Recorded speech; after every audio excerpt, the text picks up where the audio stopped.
कीर्ति मेहरा जी। राधे राधे। राधे राधे महाराज जी। महाराज जी आपके चरणों में कोटि कोटि प्रणाम। महाराज जी बहुत बार जीवन में ऐसा समय आता है कि गलती ना होकर भी मतलब हम गलत सिद्ध हो जाते हैं, तो महाराज जी हमें उस समय जवाब देना चाहिए, सही समय पे राधा रानी पे छोड़ देना चाहिए? नहीं, जवाब देना चाहिए। अपने को सामने जो जैसी स्थिति है वो पर्दा रहित करना चाहिए। जैसे कोई हम पर आरोप लग रहा है तो हम उसको पूर्ण रूप से साफ साफ बता देते हैं। इसके बाद नहीं मानता तो राधा रानी पे छोड़ देते हैं। पहले अपना कर्तव्य होता है, जैसे हमें कोई आरोपित कर रहा है किसी बात को, तो हम उसके समक्ष अपनी सत्यता प्रकाशित करें। इसके बाद वो नहीं मान रहा है तो फिर श्री जी पर छोड़ देते हैं। इसके बाद भी हमको दंड मिल रहा है तो अपना प्रारब्ध मानकर भोग लेते हैं कि पूर्व का कोई प्रारब्ध है जो जबरदस्ती हमको आया है और इस रूप में दंड दे रहा है, जहां हमारा कोई अपराध नहीं लेकिन मेरे अंदर जलन पैदा हो रही है, ऐसी चेष्टा हो रही, इसका मतलब मेरा कोई प्रारब्ध भोग है, पूर्व जन्म का कर्म है जो यहां आकर मुझे अपना परिणाम दे रहा है। 3 डिग्रियां इसकी रखनी चाहिए। पहली, सामने हम सत्य को प्रकाशित करें। दूसरी, प्रभु के ऊपर छोड़ दें। फिर भी नहीं संभला तो तीसरी, मेरा ही कर्म मुझे दंड देने के लिए इस रूप में आया है, इसलिए उसे सहन कर लेते हैं। हम सामने वाले से वैर विरोध नहीं करते हैं, ऐसा भाव रखना चाहिए। अजीत कुमार पांडे जी जौनपुर से। राधे राधे महाराज जी। महाराज जी विगत 3-4 वर्षों से इस अधम के ऊपर आपकी जो कृपा हुई है उसको शब्दों में कहना असंभव है महाराज जी। महाराज जी आपकी ही प्रेरणा से श्री अग्र देवाचार्य श्री मलूक पीठाधीश्वर महाराज जी से दीक्षा प्राप्त करने का सौभाग्य मिला। महाराज जी पश्यंती और मानसिक नाम जप का क्या भिन्न भिन्न भाव है, या यदि हाँ तो इस तथ्य पर प्रकाश डालकर हमारा महाराज जी पश्यंती और क्रम से जब हम उपांशु में पहुंचते हैं, उपांशु का मतलब समझते हैं, तो फिर हमारा उपांश बंद हो जाता है और पश्यंती शुरू होता है। कोई हरकत नहीं है, किसी भी तरह की कोई चेष्टा नहीं है। सामने मंत्र या नाम लिखा हुआ है और वो हर क्षण प्रतिपल चल रहा है। परा, पश्यंती, मध्यमा, वैखरी। वैखरी हम बोल रहे हैं, मध्यमा जो कंठ से होता है, पश्यंती जो दृष्टि से होता है, अंतर्दृष्टि से होता है, परा जो श्रोता होता है। अजपा जाप चल रहा है, वो जप नहीं रहा, रोम रोम रग रग में नाम की स्फूर्ति हो रही। तो अपनी स्थिति देखना चाहिए। यदि हमारा मन चंचल हो रहा है और पश्यंती में स्थिति नहीं है तो हमको उपांश में स्थिति रखनी चाहिए, मध्यमा में। जिह्वा का अग्रभाग हिलता रहे और नाम स्मरण में चलता रहे। इसके आगे अपने आप स्वतः आ जाएगी पश्यंती। पश्यंती के बाद स्वतः परा स्थिति आ जाती है। बस हम लगे रहें निरंतर नाम स्मरण, गुरु प्रदत्त मंत्र स्मरण ही जीवन की सार्थकता है। इंद्रियों की भोग विलासता से बच पाना बहुत कठिन है। बातें बना लेना अलग बात है, इंद्रियों की भोग विलासिता का आकर्षण प्रत्येक अंतःकरण पे होता है। जो अंतःकरण उस आकर्षण में समत्व को प्राप्त कर ले वही महात्मा, नहीं तो फिर गिरा हुआ व्यक्ति है। महात्मा शब्द जो है वही स्थित होता है जो मान रहित है, जो मोह रहित है, जो किसी भी संग दोष से पराजित नहीं होता, जो निरंतर परमात्म स्मृति में तन्मय है, जिसके अंदर कोई कामना नहीं, जो सुख दुख में समान भाव रखता है, वही परमात्मा का महात्मा है। परमात्मा और महात्मा एक ही स्थिति होती है। यदि हमारा निरंतर भगवत स्मरण चल रहा है तो ये जो मायाकृत आकर्षण है ये होगा, पर हमसे क्रियाएं नहीं होंगी, हमसे गलत नहीं होगा, क्योंकि भगवान का नाम चल रहा है। नाम पाहरू दिवस निशि, ध्यान तुम्हार कपाट। दरवाजा बंद है, भगवत स्मृति भगवत ध्यान, तो कोई भी विकार हृदय में अटैक नहीं कर सकता, कोई भी विकार परास्त नहीं कर सकता। और निर्विकार स्थिति का नाम ही महात्मा है, जहाँ किसी भी प्रकार के विकार का प्रवेश नहीं। ऊसर बरसई तृण नहीं जामा, संत हृदय जिम उपज न कामा। कोई कामना जिसके हृदय में उत्पन्न ना हो वही साधु हृदय है। तो साधु हृदय तभी बनेगा जब निरंतर भगवत स्मृति, अव्यावृत भजनात्, अखंड भजन, कुछ नहीं सुनना, कुछ नहीं समझना, कुछ नहीं जानना, एक बात है, संसार का चिंतन छोड़ना है। भगवत चिंतन में इतना तन्मय हो जाना है कि को हम कहाँ बिसर सुध गए, मैं कौन हूं, कहाँ हूं, क्या करना चाहिए, ये अभी स्मृति नहीं, क्योंकि स्मृति का तार चल रहा है, उसी में आ जाएगा। परापश्यंती मध्यमा वैखरी, सब पूर्णता उसी में हो जाएगी। खूब निरंतर जो गुरु मंत्र मिला है, जो नाम मिला है, उसका स्वाद लीजिए, प्रतिपल शांत रहिए। सुने न काहू की कहे और कहे न अपनी बात, नारायण व रूप में मगन रहे दिन रात। किसी की कुछ नहीं सुनना, सबका सार है चिंतन। अनन्यस चिंतयन्तो माम ये जना परिपासते, तेषाम नित्याभियुक्तानाम योगक्षेमम वहाम्यहम्। भगवान कह रहे हैं योगक्षेम की भी चिंता नहीं करनी, वो मैं करूंगा। तुम्हारा केवल कर्तव्य अनन्यस चिंतयन्तो माम, मेरा अनन्य चिंतन करो। तो गुरुजी ने जो मंत्र दे दिया, जो उपासना दे दी, उसी में सुदृढ़ हो जाए तो भव पार हो गया, अविद्या का नाश हो जाएगा। मोक्ष मूलम गुरु कृपा, गुरु की कृपा से हमारा अविद्या का अब जो बाजार था वो उठ गया। अब हमको निरंतर स्मृति में तन्मय रहना। समझ पा रहे आप? अर्जुन अभेद आत्मा जी, महाराज जी आपके चरणों में कोटि कोटि प्रणाम। महाराज जी आप एक नंगली साहिब एक स्थान है वहां से आए हैं, कह रहे कि महाराज जी आप हमारे गुरु जी की अवस्था पर एक नजर डालिए। वो अभी उनके गुरुदेव साधना करते करते वाणी में रुकावट आ गई है, समझते सब कुछ है लेकिन बोल नहीं पा रहे। 3 साल हो गए हैं महाराज जी। आपके गुरुदेव आश्रम में ही विराजमान रहते? आपके गुरुदेव, अच्छा महाराज जी।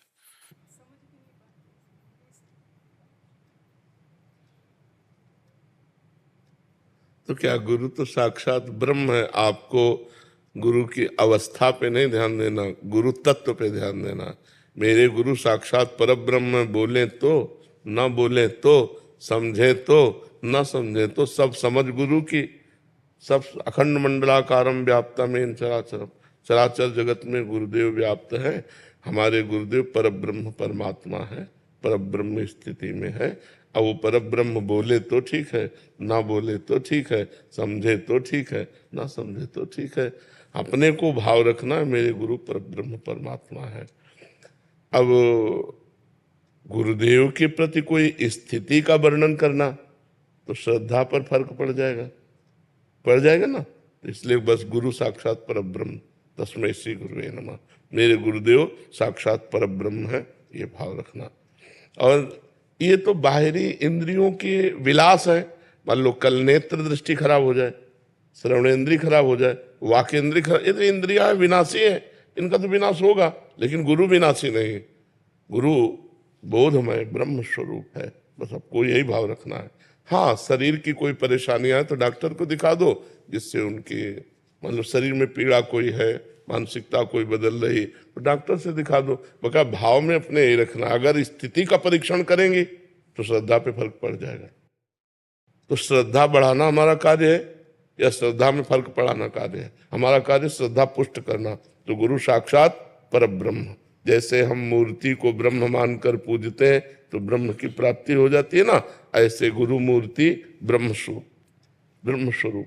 अब हमको आगे किसी से प्रश्न इस विषय में नहीं करना, क्योंकि फिर आपकी श्रद्धा पे फर्क पड़ेगा। हमारी श्रद्धा जब एक पाषाण पे हो जाती है तो भगवान की प्राप्ति हो जाती है। तो चैतन्य घन परमात्मा स्वरूप गुरुदेव पे हो जाए तो फिर हमारी श्रद्धा में कोई फर्क नहीं पड़ना चाहिए। श्रद्धा बढ़ाती जाओ कि ये मूर्तिमान ब्रह्म है, मूर्तिमान परमात्मा है, आपका काम बन जाएगा। समझ रहे ना? साहिल जी मथुरा से, महाराज जी राधे राधे, आपके चरणों में कोटि कोटि प्रणाम।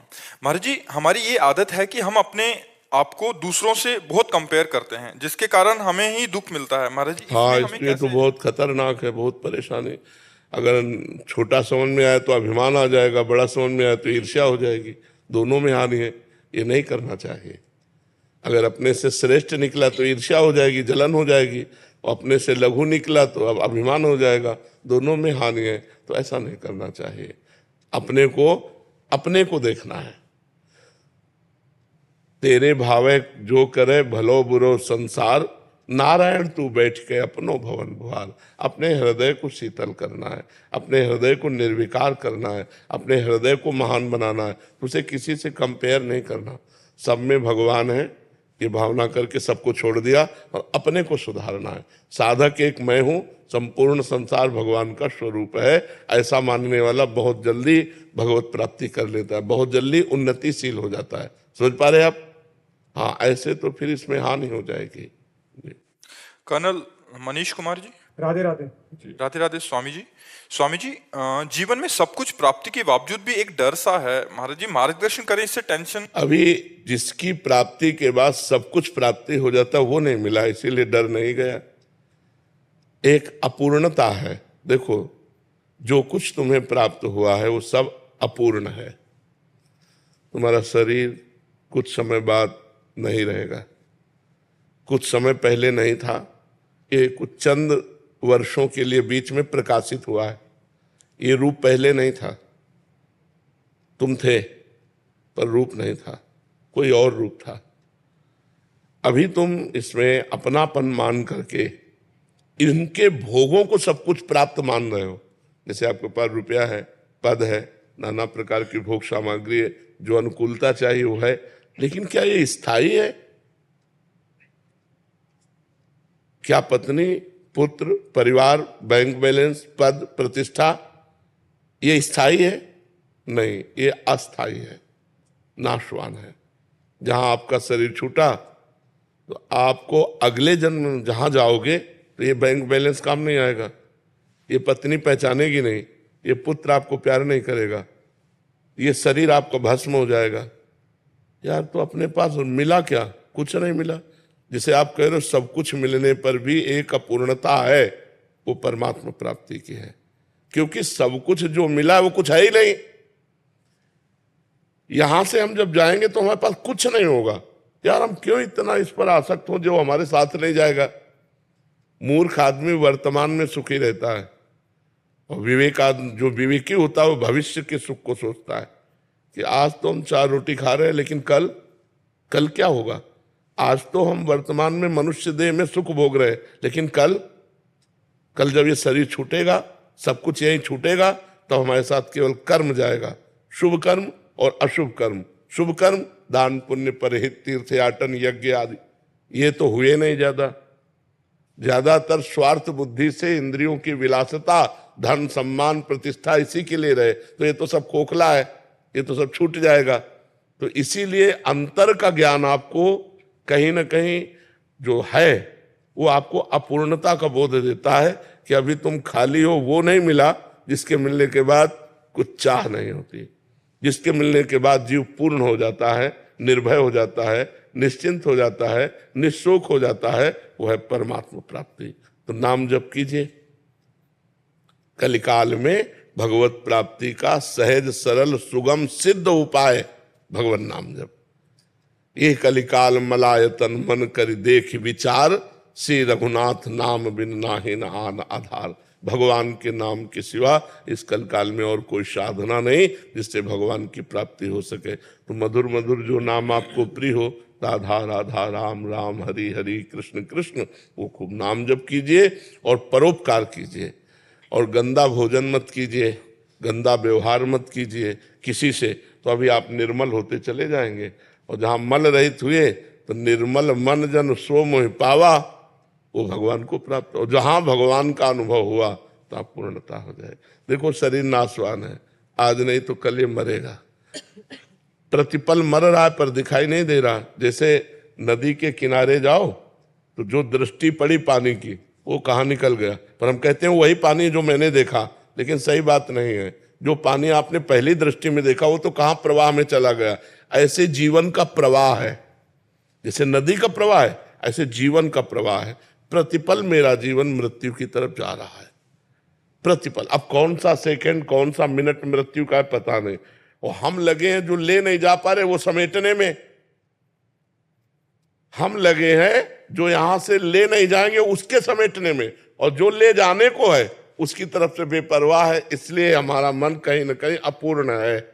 उसको पूर्णता परमात्मा से मिलेगी, इसलिए खूब नाम जप कीजिए। अखिलेश जी वाराणसी। राधा वल्लभ श्री गुरु। महाराज जी आपके चरणों में कोटि कोटि प्रणाम। गुरुदेव भगवान, आप कई बार कहते हैं कि भगवान के मार्ग पर चलने वाला यदि झूठा भी चलने का दिखावा करता है तो भगवान उसे एक दिन सच्चा बना लेते हैं और अपनी भक्ति देते हैं। झूठा खेले साचा होए। तो महाराज जी हम में भी अभी तो झूठ और ढोंगी है, और सच्ची भक्ति कब आएगी महाराज जी? कब से प्रतीक्षा कर रहे हैं? ये आने लगा ना कि मैं झूठ हूं, मुझे सच्ची भक्ति चाहिए, ये उसका सीढ़ी है, ये उसी का सोपान है। आप जैसे कर रहे हो ऐसे करते रहो। जैसे हम बोल रहे हैं राम राम राम राम, हम झूठे से बोल रहे हैं, हमें कोई भगवान से प्रेम नहीं, लेकिन राम नाम तो सत्य है ना, भगवान का नाम तो सत्य है ना। देखो, हम तुम्हें झूठे की परिणाम की बात दिखाएं। काल ने नाम का राक्षस रावण की प्रेरणा से हनुमान जी को भ्रमित करने के लिए साधु रूप धारण किया, और राम राम राम राम, ना वो भगत है, ना वो उसके अंदर कोई सद्भावना है, वो केवल रावण की प्रेरणा से हनुमान जी को समय काटने के लिए वो भ्रमित करना चाहता। परिणाम क्या हुआ, हम केवल परिणाम बताते हैं। महाभागवत हनुमान जी के हाथ से उसका उद्धार हुआ। नाटक किया साधुता का, तो परिणाम ये हुआ कि जिन हनुमान जी के दर्शन करना अत्यंत दुर्लभ है, उन परम पवित्र राम भक्त के हाथों से उसका उद्धार हुआ कि नहीं हुआ? मारा गया ना, मारा जाने का मतलब है उद्धार हुआ। हनुमान जी के हाथों में उसका स्पर्श हुआ और वो भगवान को प्राप्त हुआ। झूठे से भी भगवान को प्राप्त हुआ। एक भक्तमाल में आता है चरित्र कि एक राजा का सरोवर था जिसमें वो मछलियां मनोरंजन के लिए पाले थे, कोई मार नहीं सकता था। एक मछुआरा कई दिन से भूखा था, परेशान था परिवार में, तो उसने सोचा कि उसमें तो बड़ी बड़ी मछली हैं, 2 मिनट में मार के आ जाते हैं, वहां कोई रक्षक नहीं रहता था, लेकिन वहां जो मछली मारेगा उसे प्राण दंड दिया जाएगा, ये था। तो इस भय से कोई मारता ही नहीं था। उसने बड़ी बड़ी मछलियां जो पकड़ी तो उधर से राज सवारी जाते हुए दिखाई दी। अरे उसने कहा मार डाले जाएंगे। उसने सोचा अब क्या करे, तो उसको लगा ये बाबा जी बन जाते हैं। फौरन वहां की रज ली, पूरे सब शरीर में लगा लिया, सारे कपड़ा उतार करके दबा दिए और जाल वहीं दबा दिया और छोड़ दिया, और बैठ गया। राजा दूर से दृष्टि पड़ी, उसने कहा कोई परमहंस हमारे सरोवर के किनारे तप कर रहा है, चलना चाहिए। दूर से ही नंगे पैर आया और कुछ असरफियां चढ़ाई, प्रणाम किया और चला गया। टापू से समझा कि निकल गया, आंख खोली तो देखा असरफियां सामने। तो उसने विचार किया नकली बाबा जी बने तो असरफियां मिल गई, अगर असली बाबा जी बन जाए तो क्या नहीं मिल जाएगा। उसी समय से वो वैराग्य लेकर भगवान के मार्ग में चला। भगवान के मार्ग में कैसे भी चलो, मंगल भवन है, इसलिए मंगल ही होगा, मंगल हो ही नहीं सकता। तो आप जो नाम जप कर रहे हो, जो भक्ति कर रहे हो, वह सत्य है। यद्यपि आपका भाव भले असत हो, भले आपका भाव ना बन रहा हो, लेकिन आप राम राम बोल रहे हैं, आप कृष्ण कृष्ण बोल रहे हैं, वो तो सत्य है ना। आप भगवान को प्रणाम कर रहे हैं भले झूठे भाव से, लेकिन वो भाव तो सत्य है ना, इसलिए आपका परम मंगल होगा। महाराज जी ये भाव सत्य हो जाए, और बढ़ाओ और बढ़ाओ, और नाम जप करो, और वाणी पाठ करो, और भगवत चर्चा सुनो, तो भाव आ जाएगा, सत्य भाव आ जाएगा। विशाली जी सहारनपुर से। राधे राधे महाराज जी। महाराज जी सकारात्मक ऊर्जा नकारात्मक ऊर्जा से दब क्यों जाती है, कह रहे हैं। इनका कहने का भाव है कि वो क्योंकि आप भजन है नहीं है, इसलिए। भाई अगर दुष्ट आदमी पहलवान होगा तो पटक तो देगा ही, और अगर बढ़िया आदमी पहलवान हो तो दुष्ट को पटक देगा। तो 2 प्रकार की बुद्धि है हमारे अंदर, एक है कुमति, एक है सुमति। सुमति बनती है भजन से, अध्यात्म से, शास्त्र श्रवण से, धर्म से चलने से। वो चल नहीं रहे तो कुमति जो है वो तो बलवान पटकी देगी। नकारात्मक सोच कुमति है, सकारात्मक सोच सुमति है। तो जिसको घी पिलाओगे वही पटकेगा। मान लो 2 पट्टे हो, एक दुष्ट हो एक सही हो, तो घी जिसको पिलाओगे वही पटकेगा, और जो कमजोर पड़ जाएगा तो पटक में आ ही जाएगा। तो हमने घी पिलाया कुमति को, जो कुमति ने कहा वो हम करते गए, तो उसकी नकारात्मक सोच पक्की हो गई और सुमति कमजोर हो गई, तो उसने पटक दिया। अब नकारात्मक सोच विजय को तो प्राप्त होगी, क्योंकि हमने सपोर्ट किया है, किसी और के द्वारा सपोर्ट नहीं है। दोनों बात बराबर करके भगवान ने तुम्हें दे दी। अब तुम बढ़ा किसको रहे हो ये तुम देखो। अच्छी बुद्धि बढ़ा रहे हो या बुरी बुद्धि? बुरी बुद्धि को तो लोग बढ़ावा दे रहे हैं और अच्छी बुद्धि को दबा रहे हैं।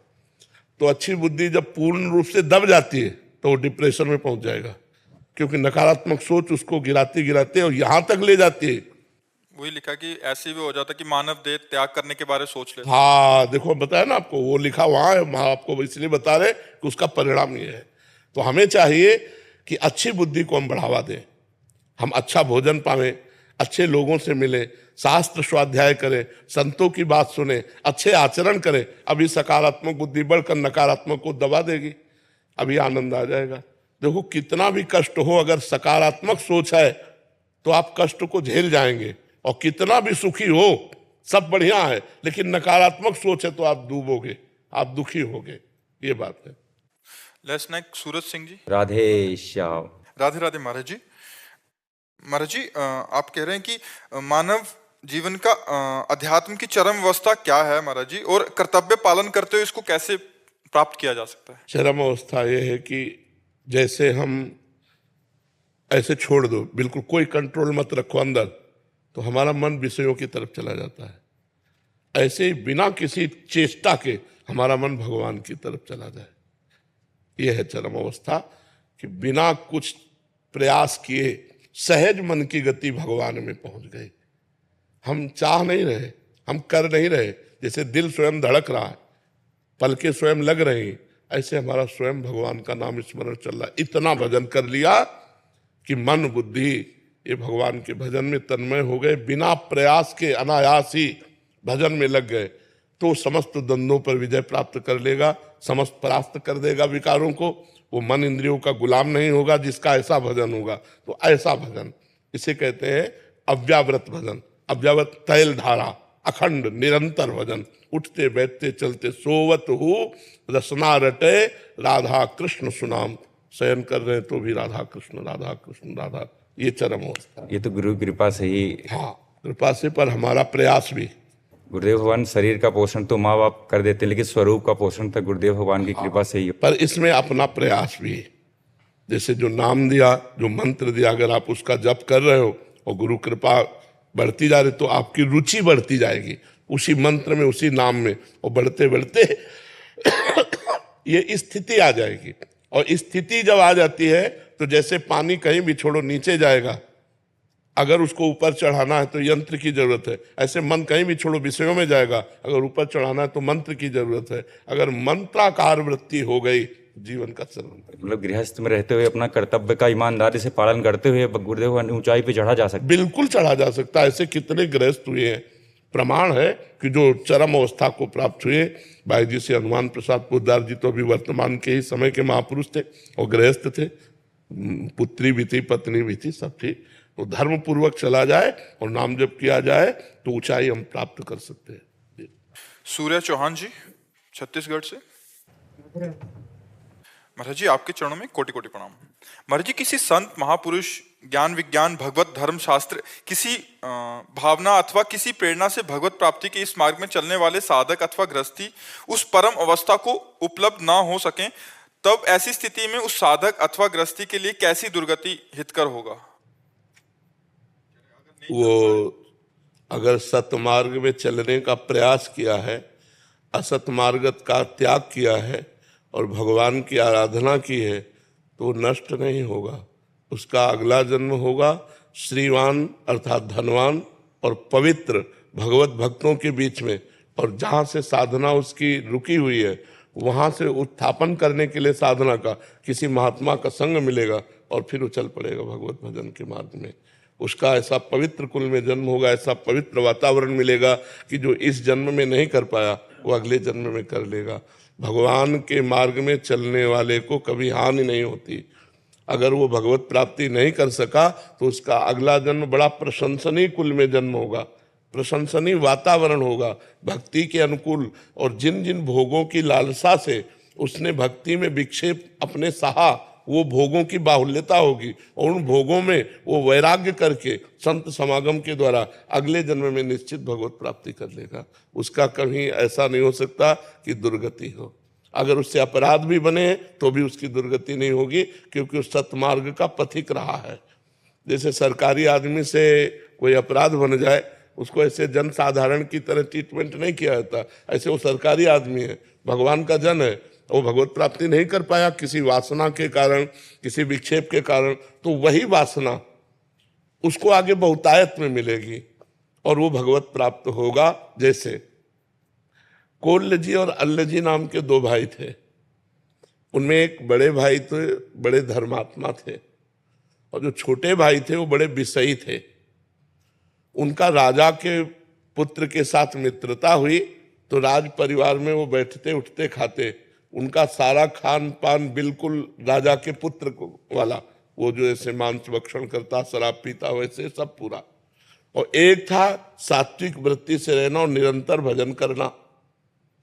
पर वो जो छोटा भाई था वो बड़े भाई के प्रति श्रद्धा विशेष रखता था कि मैं तो नीच हूं, मेरे भैया बहुत अच्छे महात्मा हैं। और वो विरक्त होकर भ्रमण करते हुए एक दिन आए तो प्रणाम किया तो उसकी दशा देखी, उनका तुम मेरे भाई हो, चलो आज चलते हैं द्वारिकाधीश के दर्शन करने। ये सत्य घटना। वो द्वारिकाधीश के दर्शन करने गए तो उन्होंने स्तोत्र सुनाया, बड़े भाई जो भजनानंदी थे। छोटे भाई से कहा तुम भी सुनाओ, तो सकुचा गए कि हम क्या सुनाए, हम तो विषयी जीव हैं। पर एक पद ब्रज लीला का याद था उनको कहीं से, तो उन्होंने ठाकुर जी को, द्वारिकाधीश को ब्रज लीला का पद सुना। जे ही पद सुनाया तो ठाकुर जी बोले वाह वाह वाह, आवाज आई। उनके भाई के हृदय में जलन हुई कि जीवन हो गया, पद सुनाते हो कभी वाह नहीं बोले, और हम जानते हैं कैसे आचरण का है और ये वाह बोल दिए। चलो, इतने में ठाकुर जी ने अपने निजी जो सेवक थे उनसे प्रसाद और माला दी और कहा पीछे छोटे भाई को दे जाके। वो गए तो उन्होंने कहा कि आपको प्रसाद दिया है, तो उन्होंने कहा भैया को दिया होगा, क्योंकि भजनानंदी त्यागी तपस्वी तो भाई हैं, हम तो पापी जीव हैं, विषयों में लगे हुए हैं। तो उनका नहीं, भगवान ने आपका नाम कह के दिया है। अब वो हाथ में, अब बड़े भाई के हृदय में और जलन हो गई कि देखो भगवान ने हमें प्रसाद नहीं दिया, रोज पद सुनाओ तो भगवान कभी वाह नहीं बोले, और ये विषयी जीव इसके इसमें वाह बोले, अब जीऊंगा नहीं। जब भगवान ही हमारे नहीं हुए तो मैं जीऊंगा क्या। वो समुद्र में जाके कूद गए। जब समुद्र में कूद गए तो द्वारिकाधीश के दिव्य पार्षद उनको दिव्य द्वारिका ले गए, बड़े वाले को। अब कुछ तसल्ली हुई। जब द्वारिकाधीश के दर्शन किए, द्वारिकाधीश जी ने कहा लाओ प्रसाद पाओ। वहां 2 पत्तल डाले गए, तो उसने कहा 1 पत्तल किसका, बोले तुम्हारे भाई का। अब और जलन हो गई कि यहां भी उसकी पहुंच है। अब वो अंदर से भगवान से बोले कि प्रभु अब सहा नहीं जा रहा।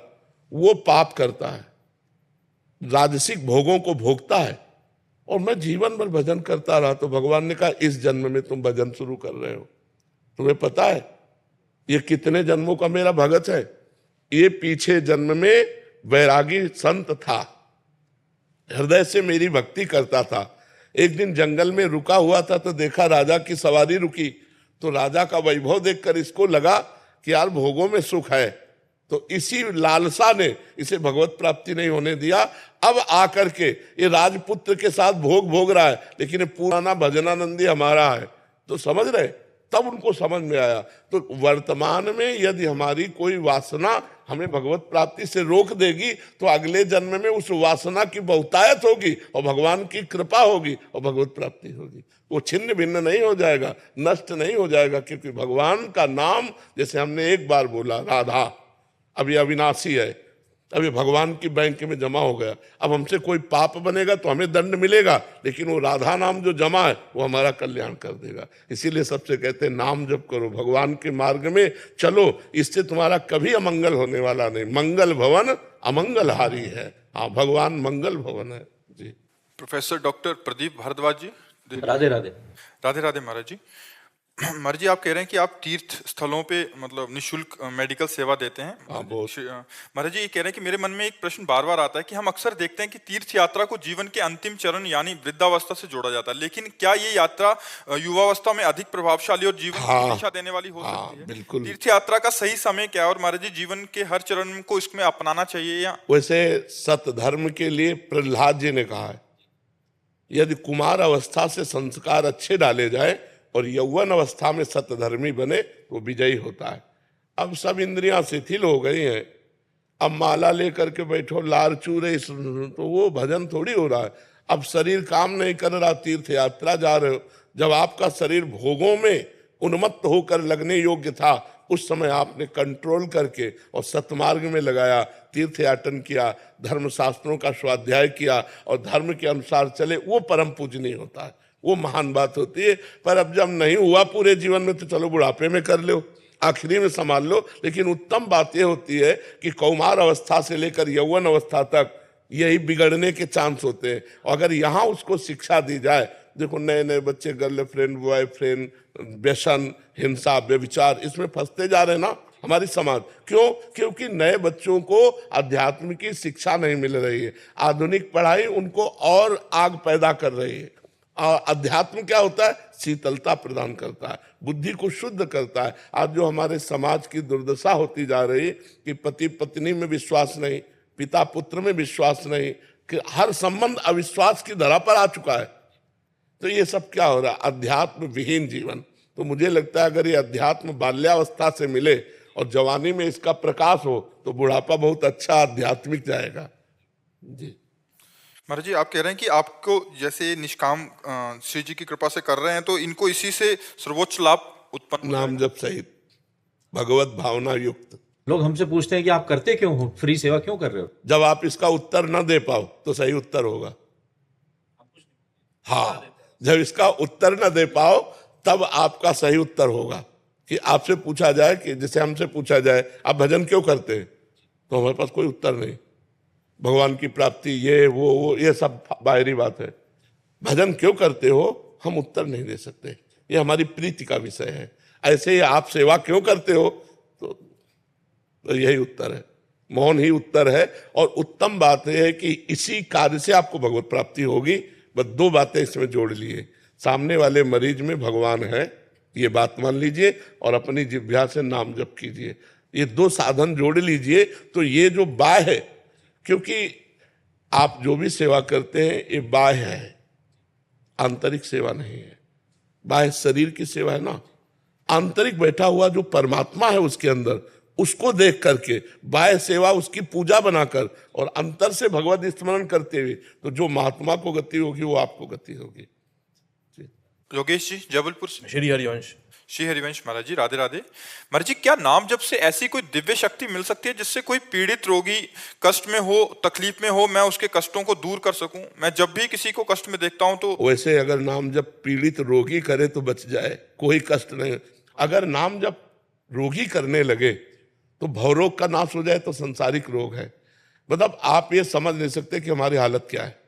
इस समय बैठे पूरे शरीर में पीड़ा, लेकिन कुछ नहीं, ये नाम जप का प्रभाव केवल हमको बचाए हुए, नहीं मरे हुए बैठे, मरे हुए। हमारी सांस की दोनों किडनी खराब है, वृंदावन लेके आए उनको मैं, फिर नाम जब नहीं करती थी।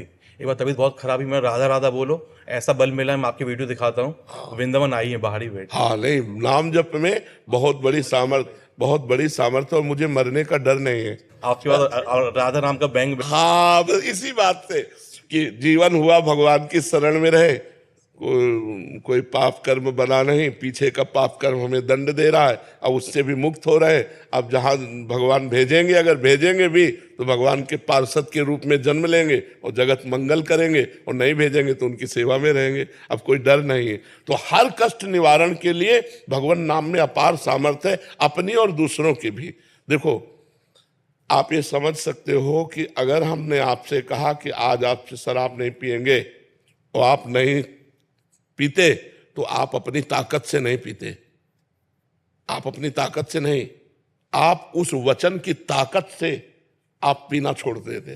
तो वो वचन में क्या जादू है? नाम। हाँ, ये जो आज लाखों लोगों का परिवर्तन हो रहा, हम खुला आपसे कह रहे हैं, हमारे पास कोई सिद्धि नहीं, कोई चमत्कार, कोई नौटंकी नाटक नहीं, सत्य विषय, शास्त्रीय भाषा, शास्त्र सम्मत उपदेश और नाम जप। तो जिसके कान में पड़ता है जबरदस्ती राउंड मारने लगता है, बाबा ने कहा शराब नहीं पीना, ये बाबा ने कहा शराब नहीं पीना। महाराज, मैं गाड़ी में चलाता हूँ ना, आपकी छवि आंखों में दिखती है हमेशा कि यहाँ नहीं जाना, यहाँ नहीं करना, गलत काम नहीं करना है, मतलब आपकी छवि मेरे आंखों में रहती है। हाँ, ये भगवान, तो ये आपके प्रश्न का उत्तर कि अगर नाम जब चल रहा है तो अपना तो मंगल है ही, दूसरों का भी मंगल उसमें हो जाएगा। सातरत्य सा लोकान तारयति, वो लोक के लोक को तारण कर सकता है। मम भक्ति युक्तो भुवनम पुनात्। तो हमें लगता है कि जीव की सबसे कठिन परिस्थिति है कि वो नाम जप नहीं कर पाता, और सब कुछ करने के लिए तैयार हो जाएगा, दान पुण्य सब, ये नाम जप नहीं कर पाएगा। हमारे को अंदर जो चार मन, बुद्धि, चित्त, अहंकार, इनको पवित्र करना है। और ये बिना अंदर, अच्छा बाहर से तो हम गंगा नहा लिए, लेकिन अंदर बैठा अंधकार उसको कैसे दूर करेंगे? अंदर की गंदगी कैसे दूर करेंगे? बाहर शरीर पवित्र हो गया गंगा स्नान से, मन नहीं पवित्र हुआ, मन गंदा रहा। मन पवित्र होगा नाम जप से, क्योंकि अंदर होता है ना ये राधा राधा राधा, तो मन पवित्र, बुद्धि पवित्र, चित्त पवित्र, अहंकार पवित्र, तो जीव परम पवित्र होकर भगवान को प्राप्त हो जाता है। और इसमें खास बात ये कि जैसे आपने कुछ ही नाम जप किए और कभी भगवान का दर्शन, भगवत भाव कुछ नहीं है, लेकिन जब आप मरोगे तो यमराज के रजिस्टर में आएगा कि इसने 20 बार राधा बोला है। अब 20 बार राधा का फल क्या है? यमराज की भी खोपड़ी काम नहीं करेगी, तो सब माफ हो जाएगा और हमको अगला जन्म फिर मिलेगा कि ज्यादा राधा नाम जप करके भगवत प्राप्ति कर ले। राधे राधे महाराज जी। और जिन्होंने 2-3 पेज का लिखा है, ये सारे है कि ये कह रहे हैं कि इनकी बेटी जो आगे बैठी है, इतना वैराग्य आ गया है कि वो 2:30 बजे उठ जाती है, 3-3, 4-4 घंटे ध्यान में रहती है। पपीता खा लिया तो रोटी नहीं खाती, रोटी खा लिया तो पपीता नहीं खाती, हर चीज को सोचते खाती, खाऊं या नहीं खाऊं, और मतलब नहीं, आप सोती भी क्यों 3 खाती घंटे है? हैं। ठाकुर जी को पवा के प्रसाद पाओ आप। ये कह रहे हैं कि बस इसको बोल दो खा पी ले, मतलब इतना वैराग्य हो गया कि क्या बताऊं। इसे वैराग्य नहीं कहते बच्चा, इसे उद्दंडता कहते हैं। शरीर क्षीण हो जाएगा, भजन थोड़ी होगा। हाँ, हम ये कह रहे हैं कि जैसे रोटी है, दाल है, सब्जी है, पपीता है, सेव है, सलाद है, ठाकुर जी को भोग लगाया, ठाकुर जी को पवा के फिर प्रसाद पा लिया। मैं शरीर थोड़ी हूं कि नहीं पाना। भैया हम गाड़ी खरीद लो, इसके बाद कहो कि हम पेट्रोल तो नहीं डालेंगे, पानी डाल के चलाएंगे। अब गाड़ी को मैं मानता हूं मूर्खता है कि नहीं है? ये शरीर एक गाड़ी है, इसको आहार चाहिए, इसको जल चाहिए, इसको अन्न चाहिए, इसको फल चाहिए, इसको घी चाहिए, दूध चाहिए। बाबा इसने सुखा दिया अपने शरीर को, बिल्कुल कुछ भी नहीं खाते पीते। तो फायदा क्या? देखो, मनमानी आचरण करने से हम आपको बताएं कितनी चिड़ियां हैं जो केवल फल चुगती हैं, क्या उनको भगवत प्राप्ति हो जाती है? कितने जीव हैं जो जलचर जीव हैं, केवल पानी पी के रहते हैं, उनको भगवत प्राप्ति हो जाती है क्या? गुरु की आज्ञा के अनुसार चले तो बात समझ रहे हो बच्चे? हमारी बात समझ रहे हो? आज से जो चीज मम्मी दे वो पहले ठाकुर जी को पवाओ जाके, और खूब नाम कीर्तन करो, और इसके बाद उसे पालो। ठीक है, मानोगे हमारी बात? 3 बार नहाती है, फिर सर्दियों में भी ठंडे पानी से ही नहाओ। 3 बार नहाती, कोई परेशानी नहीं, कोई परेशानी नहीं। नहीं, पैरों में कुछ भी इतने जख्म हो रहे हैं, बार बार पैर हाथ धोने से। दवाई नहीं लगवाती, डॉक्टर की दवाई नहीं, बार बार पैर क्यों धोती हो? वैसे जाते हैं। हाँ, लघु शंका सोच, तो अब हर बार थोड़ी लघु शंका सोच बार 100-200 बार 2 मिनट में धोती है ये। पैर में जख्म हो रहे, दवाई नहीं लगाती। देखो, जहां जख्म लगे वहां तो दवा लगा लो, और पैरों को जब लघु शंका गई ना तो ऐसे बूंद लिए पानी के और ऐसे छींट मार दिया। ठीक है? और जैसे जैसे बार बार सोच लगे तो रज ले लिया, शरीर में लगा लिया। रज से बढ़कर पवित्र कुछ नहीं। और स्वस्थ रहो, थोड़ा व्यायाम करो, ऐसे मरी मरी होकर भगवान को प्राप्त कर लोगे क्या? अरे खूब कीर्तन करो, खूब नाम जप करो, माता पिता प्रसन्न रहे, उनकी सेवा करो, रसोई में सहयोग दो। अब ऐसे तो बीमार से आज आप दिख रहे हो, अभी नवीन बच्ची हो, ऐसा ठीक नहीं है। हाँ बिल्कुल ठीक है, आप सही से चलोगे? हाँ ठीक है, अच्छे से चलो। अब आप ऐसा मनमानी आचरण मत करना। सोती नहीं है, सुबह रात की 2 बजे की उठी हुई, रात को 10-11 बजे सोएगी। मैं कहती बेटा लेट जा, थोड़ा कमर सीधी कर ले। तो उस समय क्या करते हो? नाम जप करते हो? वैसे कोई पूर्व जन्म की तपस्या इसकी रही है जो इस जन्म में ऐसा उसके अंदर भाव आया है। ये कौन बच्चा जगता है 2:30 बजे? बहुत अच्छा है, आप परेशान मत हो, हानि नहीं होने वाली। जो भगवान के आश्रित तो भगवान का नाम जप करने वाला, उससे हानि नहीं होती। ये जो भी करेगी तुम्हारा और तुम्हारे कुल का मंगल करेगी। ये गलत आचरण की तरफ हो तो ज्यादा जोर दे। आप पहले भोजन सुधार कर लो, और जगने को तो आप ऐसा मत सोचिए। अगर 3 घंटे का अभ्यास कर लिया जाए सोने में तो हो चल जाएगा पूरा। कितनी देर सोती हो आप? 3, अभी तो 4 घंटे का नियम लिया है सोने का। हाँ ठीक है, चल जाएगा, उससे चल जाएगा। हम लोग 1 बजे रात्रि के जगते हैं। नहीं बाबा, ये अभी बोल रही है, नहीं तो ये बस पता नहीं सोती भी है कि नहीं। जब मैं हाथ रखती हूँ तभी मेरा हाथ मत रखो। तो आप चिंता मत करो, ठाकुर जी है ना, भगवान भी है, कोई ईश्वर भी है, वो उसके लिए कर रही है। बाबा पढ़ाई कैसे करेगी? ये 10th में पढ़ाई में ध्यान नहीं। पढ़ाई नहीं कर रहे क्या? नहीं, पढ़ना चाहिए। अब पढ़ोगी नहीं तो फिर कैसे चलेगा? और अगर ये नहीं करती है और ये साधना करती है तो तुम विक्षेप मत पहुंचाओ, इस जीव का कल्याण हो जाने दो। ये जीव आया है अपने कलिकाल में, ऐसे बच्चे कहाँ मिलते हैं? इस अवस्था में तो दंडताएं शुरू हो जाती हैं, और वो तपस्या परायण है, तो इससे आपका मंगल होगा, अमंगल नहीं हो सकता। पक्का समझना, भगवान के आश्रित हो और ईमानदारी से चल रहे, उसका चेहरा बताता है। वो ईमानदारी से चल रहे, वो बेईमानी वाला नाटक वाला कुछ नहीं है, सच्चाई से चल रही, चलने दो। धीरे धीरे हम सुधार उस बात पर ला रहे हैं। जैसे भोजन सुधार कर ले, शयन सुधार कर ले, थोड़ा पढ़ाई में भी ध्यान दे। अगर नहीं पढ़ती है और या ऐसे जीवन निकाल देती है तो लोक का लोक पवित्र करने की सामर्थ्य रखती है। आप क्या समझते हो? एक से एक संत हुए हैं स्त्री शरीर में, एक से एक महापुरुष हुए, तो अब अभी तो बच्चा है, अब ये क्या रूप रखेगा जाकर आगे चलकर, कोई जानता थोड़ी है। तो इसलिए हमें लगता है आप ज्यादा चिंतित मत हो, क्योंकि वो गलत नहीं है, वो भगवान की शरण में है, इसलिए कोई चिंता। और ये छोटी छोटी बातें तो सुधार में आ जाएंगी, जैसे बार बार पैर धोना है, या कई बार स्नान, 3 बार स्नान करने से रज भी 15-20 बार रज लगाएगी, कपड़ों पे लगाएगी, सर में लगाएगी, सर साबुन से नहीं। क्योंकि हाँ, उसका उद्देश्य है कि मैं पवित्र रहूं, गलत उद्देश्य नहीं। ये कोई पागलपन नहीं, ये यही नहीं करती, हम ही करते हैं, हम भी करते हैं।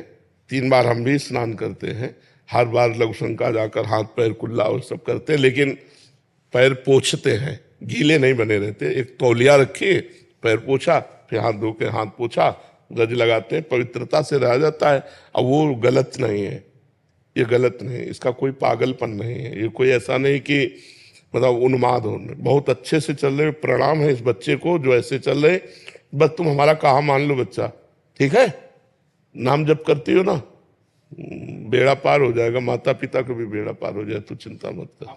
नीरज यादव जी, आगरा से। महाराज जी, आजकल बहुत बार प्रश्न आ रहा है कि मैं सबके साथ अच्छा करता हूं या करती हूं, फिर भी मुझे बुराई मिलती है। ऐसा नहीं है, ऐसा नहीं है,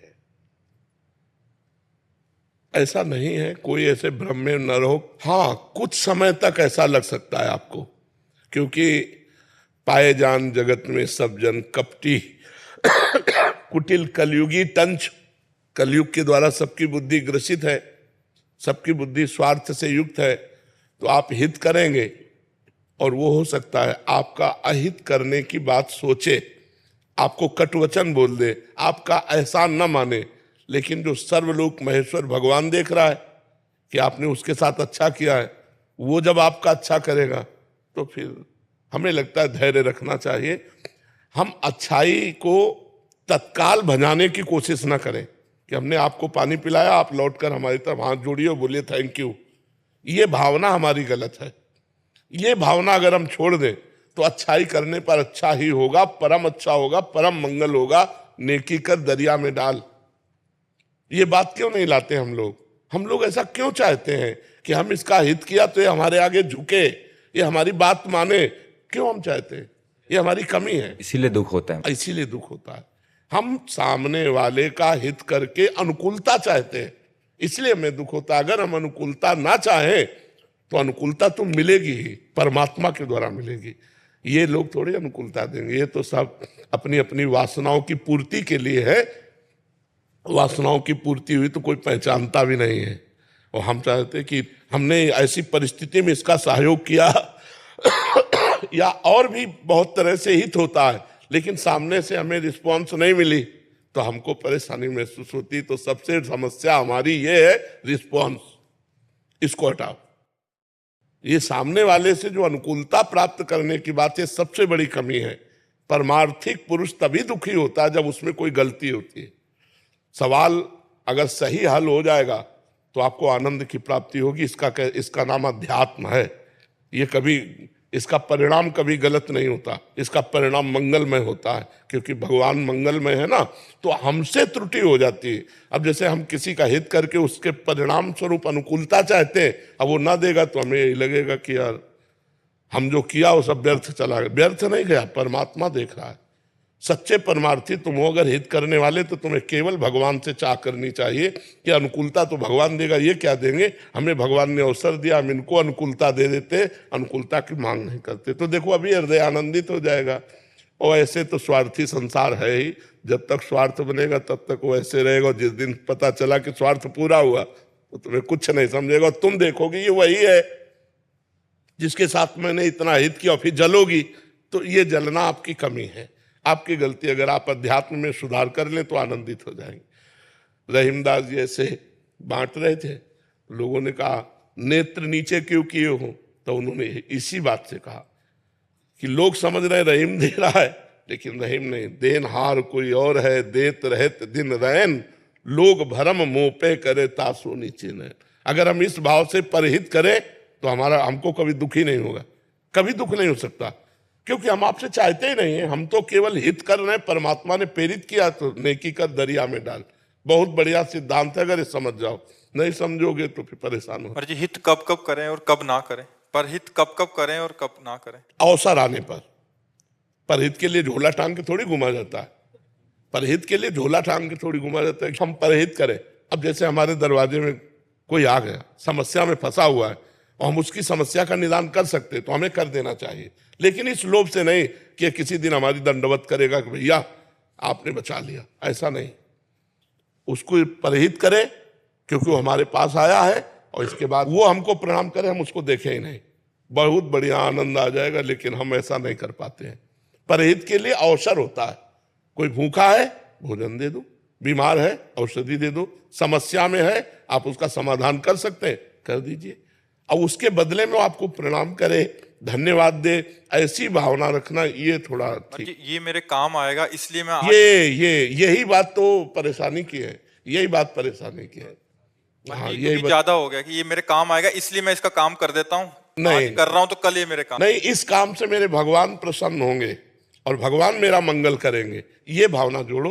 परहित भगवान के लिए करो। इंसान का परहित का भाव करके उससे बदले में लेना चाहोगे, घाटे में हो जाओगे, वो नहीं कर पाएगा। हम सब में भगवान को देख के, हाँ, तो दियम वस्तु गोविंदम तुभ्यमेव समर्पय, तो बढ़िया बात बन जाए। महाराज जी, जैसे हम लोग यात्राओं में जाते हैं तो बहुत सारी महिलाएं जो आती है हमारे पास, उनके पास सबके पास एक ही प्रश्न होता है कि हम इतनी मुश्किल से यहाँ तक पहुंचे और उन्हें फिर वो मासिक धर्म वगैरह हो जाता है, तो उस अवस्था में वो लोग क्या करें कि वो दर्शन करें या ना करें?